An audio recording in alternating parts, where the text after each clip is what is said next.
Have you ever wanted to get motorized in your kayak? I finally decided to make the plunge, and this is the first in a series of videos.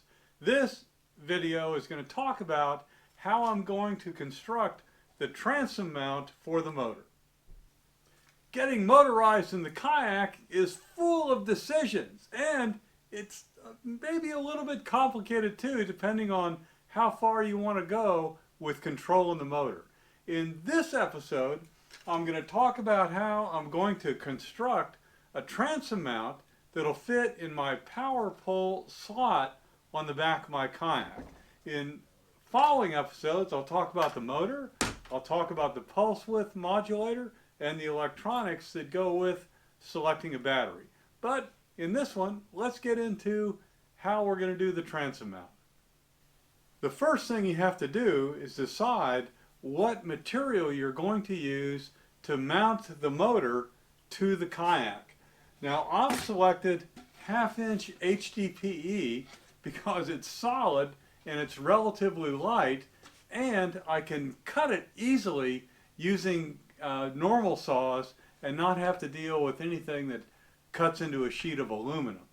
The first step is to create a template that will tell you where the different screw holes are. And the most important thing is to make sure that it is exactly even and nice and square with the back of the kayak, because if this is on crooked, then your motor is going to be on crooked. Now you can always correct that just by turning the motor a little bit, but you want to get it right. So now I'm going to just kind of poke around until I can find the depression.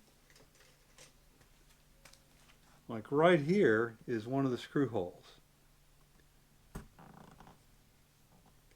Okay, by using the pencils and leaving them in here, I'm making sure that the template does not move, and I know I've got a good exact fit right now for where these screw holes are.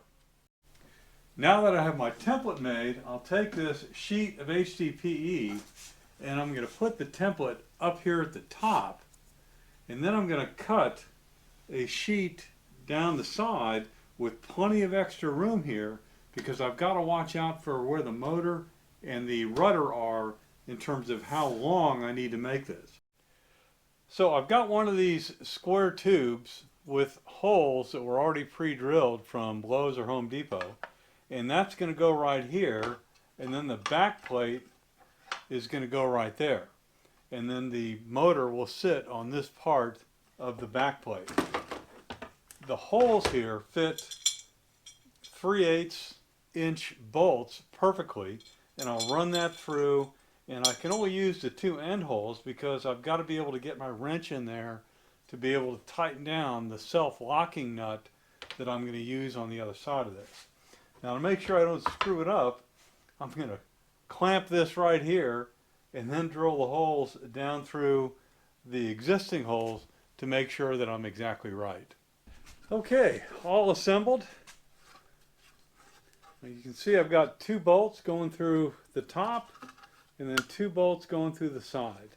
And if I was OCD, I guess I could put a screw through this part, but I don't think that's going to be necessary. This HDPE is pretty tough. Now let's mount it and see how it all comes together. As you can see, here's something I did not anticipate.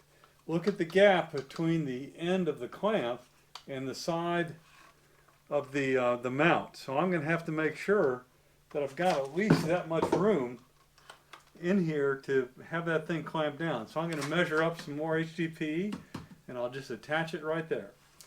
Here's the spacers I added. I basically added another inch of this HDPE to allow my clamps to really get a good lock on the back plate. Well, here's where I ended up. I ended up remeasuring because I realized that the propeller had to be at least 6 inches under the surface of the water. And so when I put this up where my water line was going to be, I wanted to make sure that I had it down far enough. And that allowed me to actually move it closer to the boat, which would make the transom mount a little bit more stable, but there wouldn't be as much flex in it as there was before. So I think this is going to be just fine. My rudder and the motor are going to be able to operate independently. And now it's just a matter of doing the electrical, which is the next video. And we'll get into that as soon as I get 2 more components from Amazon. If you guys see anything I screwed up on this, please throw the comments down below. I'm anxious to get this out in the water to try it out. Let's see.